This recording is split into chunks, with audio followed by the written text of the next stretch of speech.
Africa has 11 official languages. That is a lot of languages. And even though the country is roughly the size of Germany, France and the UK combined, it only has a quarter of the number of inhabitants. And unlike South Africa, each of those highly developed countries have only a singular official language, with at best token recognition of minority languages. South Africa is at the same time highly developed and abysmally poor. So how does it manage servicing all these required language facilities?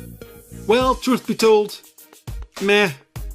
Not terrible, but not that excessively good either. Having to spend money and time on translations of official and legal documents, on education, even just on things like road signs, is a bit of a drag on society.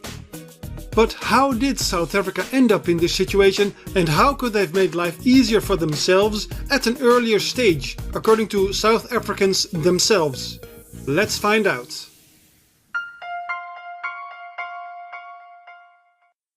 So how did the Republic of South Africa end up in this situation? Well, you probably heard of this thing called apartheid, which basically meant that the white minority wanted the country for themselves. But at the same time, they wanted to continue to depend on blacks as a cheap labor force. So they basically wanted to have their cake and eat it too. Of course, that worked out really well. But how did they even try to make this work? Well, using a nifty 3-step plan. Phase 1. Deny all blacks their South African citizenship. Phase 2. Divide and rule. First fragment the black majority into tiny bits. Then create semi-independent homelands for each ethnicity. Here blacks could live at close range for commuting to work inside South Africa, and at the same time officially reside outside of South Africa. Phase 3. Profit. South African whites consist of two main groups based on native language: English and Afrikaans, the latter derived from Dutch. And in former minority-ruled South Africa, these were therefore the official languages. However, the black majority spoke a whole range of different languages natively. To be able to service both white minorities, it was decided in 1974 to split language education for blacks into two, forcing one half to learn Afrikaans. And that didn't go down very well. Long story short, in 1994 apartheid was abolished and South Africa became fully democratic.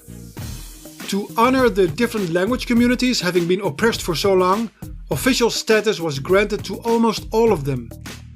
So here we are now. But why does South Africa have so many languages to begin with? Well, Africa is generally pretty diverse already when it comes to peoples, cultures and languages. South Africa, on the other hand, is actually pretty much comparable to Europe in that respect. But where European peoples have been grouped together into several unifying nation states, black South Africans have remained fragmented up to this day. And what certainly didn't help was a swarm of independent German, French and English missionaries back in the day, each translating the Bible into the different tribal languages they encountered. This fragmentation was then enshrined later by the apartheid homelands. So when the end of apartheid was imminent, the need for rebuilding the country led some to revive ideas of language harmonization. Language harmonization is fusing several languages together into a single language. This can be done by choosing the most neutral dialect or by creating a novel standard language altogether. For this to work, the languages to be harmonized must be number 1, closely related, and number 2, highly mutually intelligible. This works in many places around the world, like in Europe, where it arose almost naturally with the emergence of nation states. In South Africa, some people wanted to achieve something similar. Black South African scholar Jacob Nhlapo already suggested as early as 1944 to harmonize South African Bantu languages following the two main language families. Nguni, making up Zulu, Xhosa, Swati and Ndebele, and Sotho-Tswana, consisting of Tswana, Pedi and Sotho, among other dialects. This was followed up by other scholars suggesting a regional language model, as used in Belgium, Switzerland and Canada.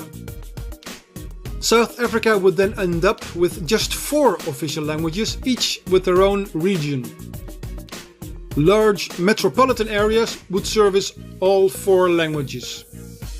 There would be a language region for Nguni, a language region for Unified Sotho, and a language region for Afrikaans. English would be established as the overarching national language. Ideas like this are regularly brought up, but just as quickly shut down again. Given the history of the country, people are a little sensitive when it comes to being told what languages they have to learn. And there's of course the issue of self-identification and linguistic nationalism. But ethnic pride aside, are there any technical hurdles for harmonizing the languages? Let's take a look at the Sotho-Tswana languages. One important first step is making sure the spelling rules are the same. The second step is selecting the most common or universally understood words and expressions to be included in the harmonized language. Finally, any harmonized language should be put to the test to see if it works at all. And that's exactly what they did. In a 2009 study by Leketi Makalela, native speakers of Sepedi, Setswana and Sesotho were tested for their understanding of texts written in the respective language varieties. They were also asked to read a text in Unified Sotho. The results? The students had little to no problems reading and understanding the different texts. In other words, these varieties should probably be regarded as part of the same language. And a harmonized variety seems to work fine for well-educated young people in any case. The results may vary for Nguni languages like Xhosa and Zulu, but it could still work. After all, it does for languages that include much greater variety, like German or French. So will it eventually happen? Well, politicians would probably not want to tackle this sensitive issue.